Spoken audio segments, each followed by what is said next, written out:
You say that you are a trauma-aware yoga teacher versus just a yoga teacher. Tell us what the difference is between somebody who says I'm a yoga teacher versus I'm a trauma-aware yoga teacher. So just is basically we avoid trigger words. So anything that, people have various types of trauma. So I'm careful with the wording. We move really, really slowly and there's a lot of communication. It's a little bit less silence in a trauma-aware class, because if you've been through trauma or if you have a lot of anxiety, there may be, especially if you're new to yoga, this kind of thoughts in the head of like kind of get stuck in your head where you're like, oh, did I miss a cue? What am I supposed to be doing right now? Or the thoughts maybe will go in places that we don't really want the thoughts to go in a yoga class. So just helping my students constantly ground and come back to the room, as opposed to allowing them time for their thoughts to wander. Welcome to the Mindfulness in Motion podcast, the show that helps you move beyond the checklist of life and into a world of joy and meaning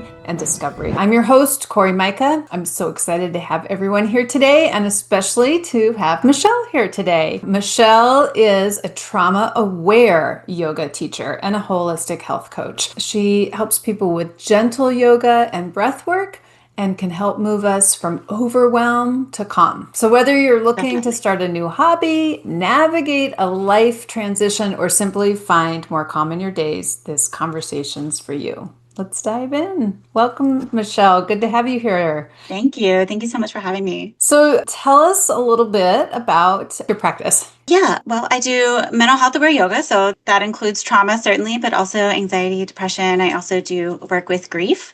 And I think probably the main focus of everything centers around mindfulness and awareness and presence at its most basic level. And there's a lot that we can do with that and go into that. But that is certainly the root of everything we talk about, to try to bring us present into the current moment and just have that beautiful awareness that allows us to see life clearly, I think. Nice. Now, you had said, just sort of in your background information, that you had, like many of us do, life of overwhelm and like, I have no time, which who hasn't said that, right? I have no time. But it was in a class that somebody said something pivotal to you that sort of changed. And what was curious to me is you were already in the practice. It sounded like you were already maybe doing meditation or doing yoga, but there was a switch that happened. And so that's what I'm really curious about, because there's so many activities we do in life. And especially I think something like yoga has become so ubiquitous that it's seen as it's another checklist thing to do. So how did you go from having it be a checklist thing to do to actually implementing it as a mindfulness practice? Well, I think if you're wondering what the one thing that someone said that just magically changed everything, I don't have the answer there. I don't think that there is just like this switch that went off overnight for me. It certainly was a process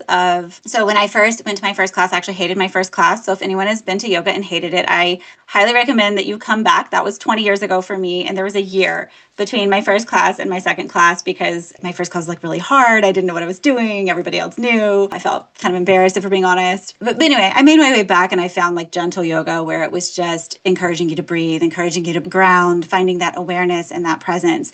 And if we're being honest, it was so foreign to me when I first started, just having awareness, having presence, breathing deeply, which I was a young woman at the time and had a lot of anxiety. So I didn't realize that I was holding my breath a lot. And so just having someone basically tell me to breathe for an hour was incredibly helpful in a way that I didn't even know I needed. And I was certainly in this phase in my life where I was very overwhelmed all the time, very anxious all the time, busy, over-functioning, overreacting, overdoing, overexerting, just go, go, go. And I think yoga began to peel back these layers of like, maybe I think too, particularly at that time in my life, there was an idea that things will get better when, and it was ever present, right? Like, I will calm down when I get through this deadline. I will calm down once this trip is over. I will calm down once we get to the holidays, right? And I think that was definitely an example of situational seeking calm and peace in the outside world, right? Which was not effective, for certainly not for me. And I think a lot of people can relate to that, because if what happens, the holidays passed and then you have a new to-do list in January, right? So you're always adding to it. So I think that was really helpful. Yoga was really helpful in making me understand that, like, no, that calm and that peace comes from within, comes from yourself. And regardless of how calm the situation is outside, if you don't have that inner peace, that ability to look inward and find it, even a calm situation is not as calm as it could be, if that makes sense. Absolutely. I mean, this is when we work with people in water, and I hear this all the time. If I could tread water, then I would feel good. And then we present to Yeah. people, well, the truth is we can't actually learn to tread water unless we're feeling good, unless we're safe to begin with. And we have to understand, if we want to be calm in the future, we have to know how to feel calm right now. If you want to be safe in the future, you have to know how to have safety right now. Yeah. I love that you're approaching swim with this mindfulness approach. I grew up on the coast, and my mother put me in swim lessons very young because she had, I don't want to call her out, maybe she was a little worried about we were in a part of the coast with like fairly large waves. So very important that, she felt very important that we were strong swimmers. So I do feel like I'm a calm swimmer, but even as a strong swimmer, I know that I've had panic moments in the water, just because, the waves were big or there were things happening that were out of my control. And those were those moments where it really taught me, like, you have to have the mindfulness, the awareness, the ability to think clearly to kind of get out of those situations, right? The importance of the ability to keep calm, basically, when that's going on. And I think it's very challenging. It can be very challenging, but it's so important to have that aspect on it. So I love that you do that. Yeah, absolutely. Because life is always going to throw us, as you talked about, Christmas is going to pass or the holiday season is going to pass, and there's going to be a new goal. There's going to be a new Yeah. something. The to-do list never stops. Right. So how is it that we show up to that to-do list every time? Well, I'm curious about how you help create this for people in your classes, because I think about my own experience with yoga, and I'm certainly a person who's dipped into a yoga class, done a yoga, different yoga classes throughout time. And so I understand that space of coming in and being like, everybody knows what they're doing and I don't know what I'm doing, and I'm not a flexible person. So, I'm never able to do the things the way other people do them, which I know inherently that's not what it's about, but You're that's still still, doing it right. Just yeah, because you there's can't make still the at shape doesn't play. mean you're, having any failings or anything like that. That's, we're just about Right. finding your own personal edge, which is different for everybody, but that's really hard, right? We have that tendency to look at what the person next to us is doing and want to do what they're doing, kind of thing. And that's a big part of it too, is coming to terms a little bit with our pride, right? Because we all have that where we want to do, the best version of the pose or whatever, but really we're settling into what is the current version of ourselves and what is the current state of our body, and accepting that, right? Accepting where we are and honoring where we are in our body and our abilities. Yeah. I think I But interrupted your question. I'm sorry. no, that's okay. I was just going to ask you how you cultivate that for people, how you bring that around, how you help people to be able to stay in the class with knowing they're coming with that comparison and coming with these natural tendencies that we bring in from our everyday life. How do you help them overcome that? I hope that my spaces are a safe space. I try really hard to create a safe, welcoming environment, and so that they can feel the ability to relax, because that's a huge part, is being able to let go and release. And you have to feel safe in the environment when you do that, right? If you're worried about what's going to happen next, or if you're going to have to do something that's too hard for you to do, that's not a safe environment, right? If we're in a beginner class and I'm like, now we're going to do handstands, like, that nobody wants that, right? And that can be very stressful, right? Offering something that is too hard to a class that's very beginner. So I always remember my first class and how it was so hard and so like embarrassing and difficult, where I just didn't know what I was doing. And I went to a vinyasa flow class, which I love a vinyasa flow now, but at the time I didn't have a clue. So I always remember that feeling and try to remember that, where everybody's coming from, maybe in a similar situation that I was 20 years ago, that this is their first class or maybe their second class and they don't have the confidence or the abilities.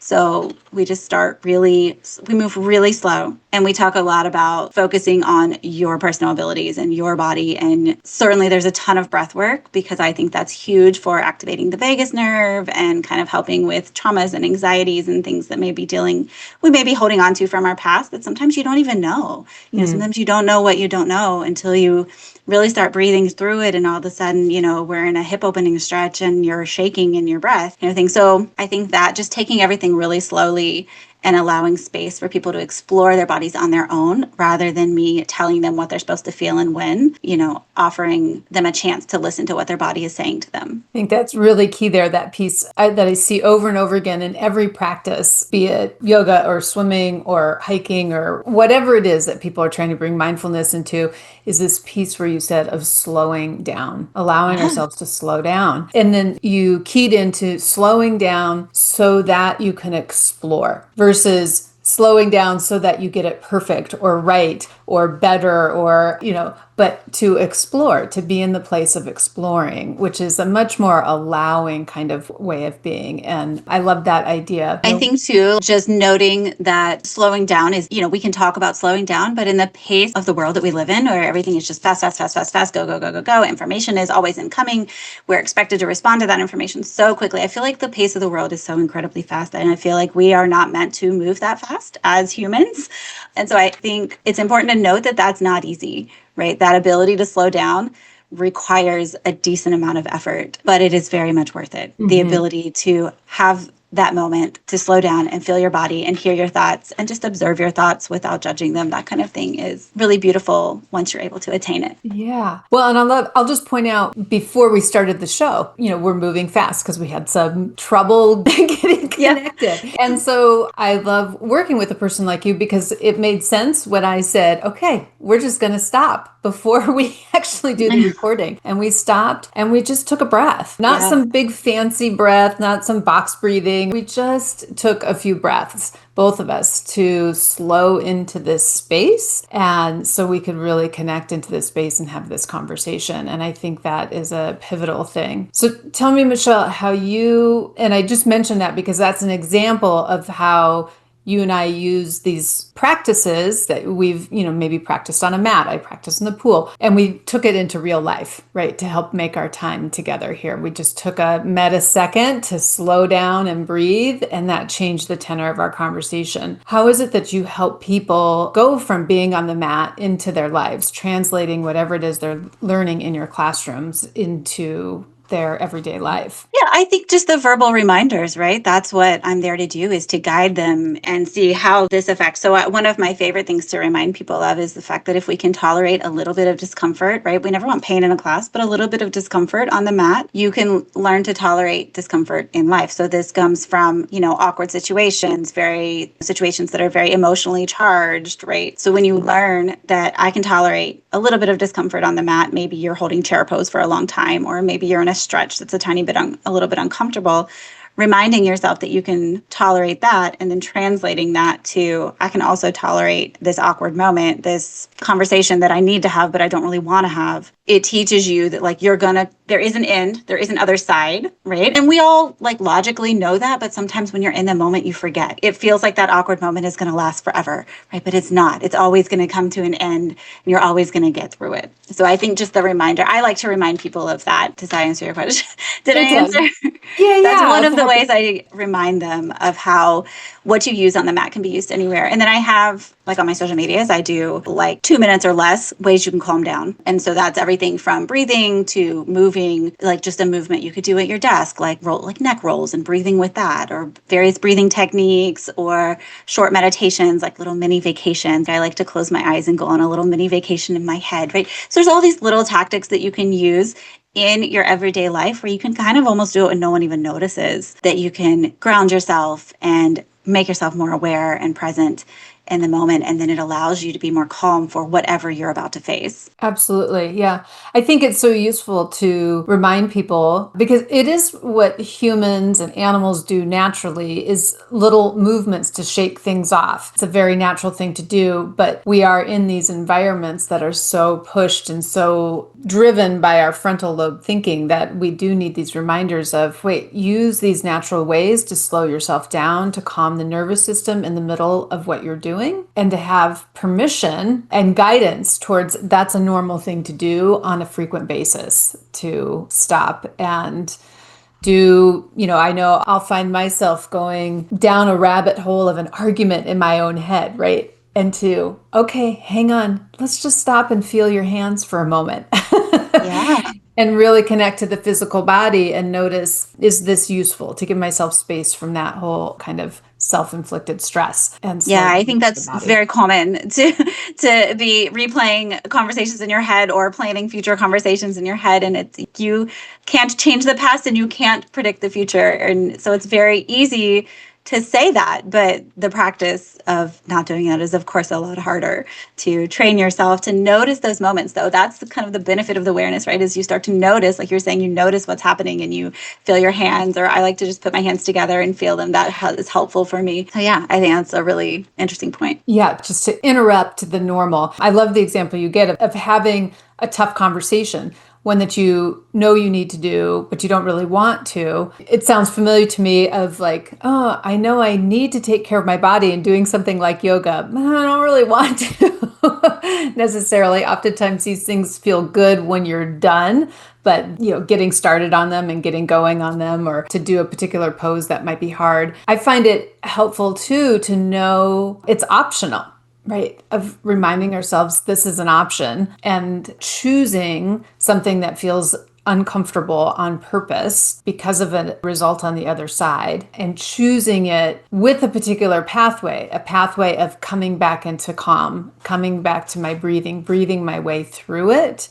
is a very empowering way of doing it versus it just happening in my life and I just have to have the conversation and giving up my power in that. Yeah, that's a beautiful point. Like choosing to initiate that, and rather than waiting for it to come to you in the form of a bomb, getting ahead of it. So that's a beautiful thing too, is just the ability to come into your own power.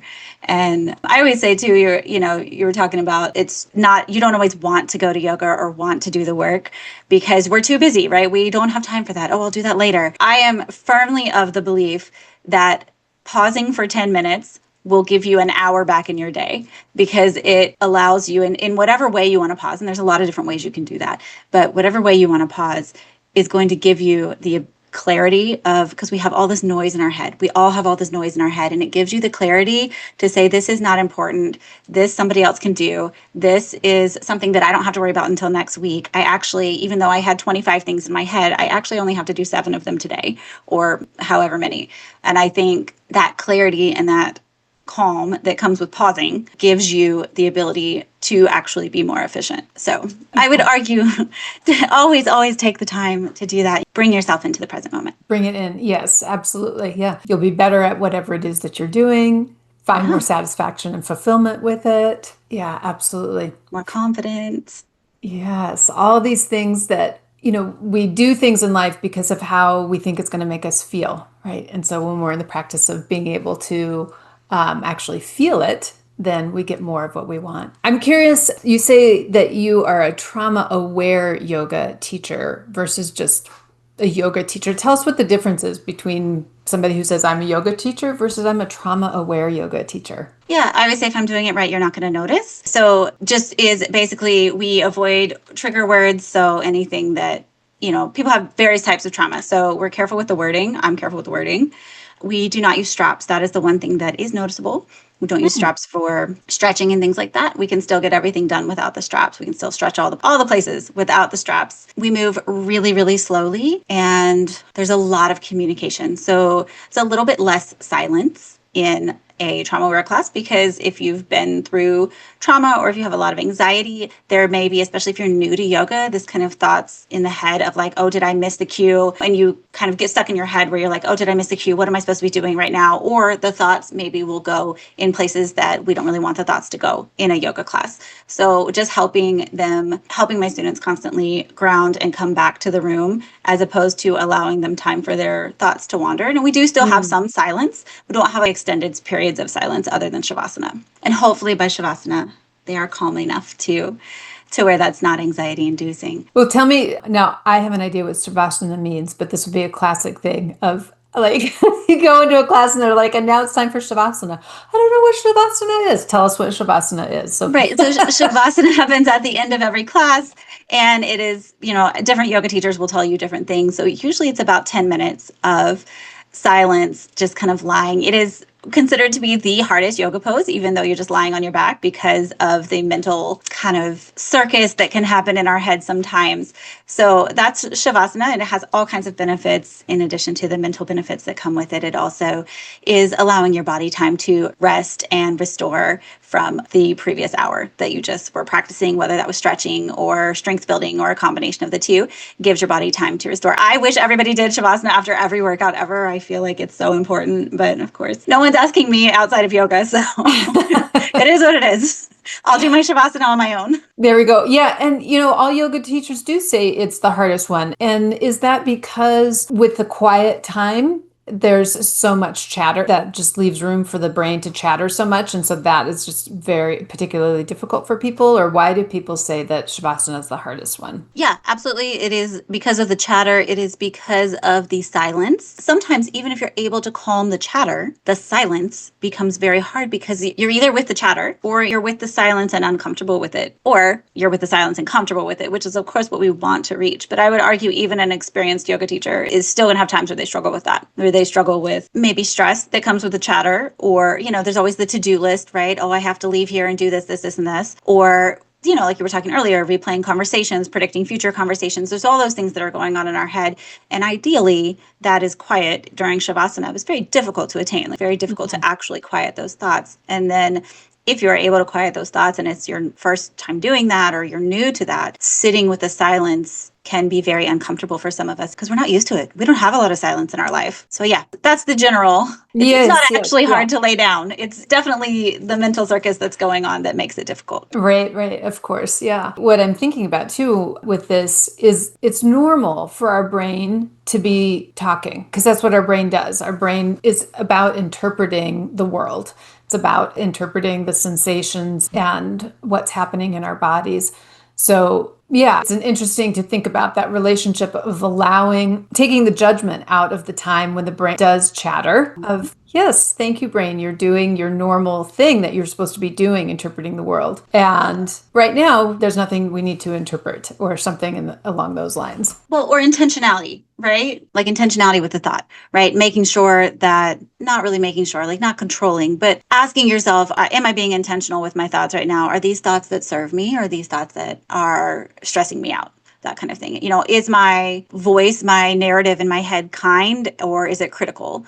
And things like that. So taking those little things, you're right, you're thinking all the time, are these thoughts that are serving me in this moment? Is another part of that. Yeah, that's always a great question to ask. Is it serving? And we know how it's serving us really by the way it shows up in our bodies. This kind of, when our whole body gets tense. And as you said in the beginning, oh, gee, now I'm holding my breath. Maybe that thought is not serving you right now because holding our breath, unless you're getting ready to go explore under the water, isn't necessarily something that's serving you. So, well, I was thinking before we got on here, I was thinking how does, mindfulness and breath work? And I was like, well, of course, breath work, because you have to be able to control the breath when you swim. So the ability to control the breath out of the water, I feel like has a direct translation to what you're doing. Absolutely. Well, Michelle, where can people find you? Because you did mention you put out 2-minute tips for people. Well, on your Instagram. Where can they find you? And I do. Instagram is at Balanced Yoga TN. Facebook is the same. And my website is www.balancedyogatn.com. I have lots of freebies. I have 4 freebies on my website right now. If you want to go check those out, to see if there's anything there for you that interests you. Great. Perfect. Well, of course, that will be in our show notes, so you could grab it there. And we were really delighted to have you today. Thank you so much, Michelle. Thank you. Bye. Bye.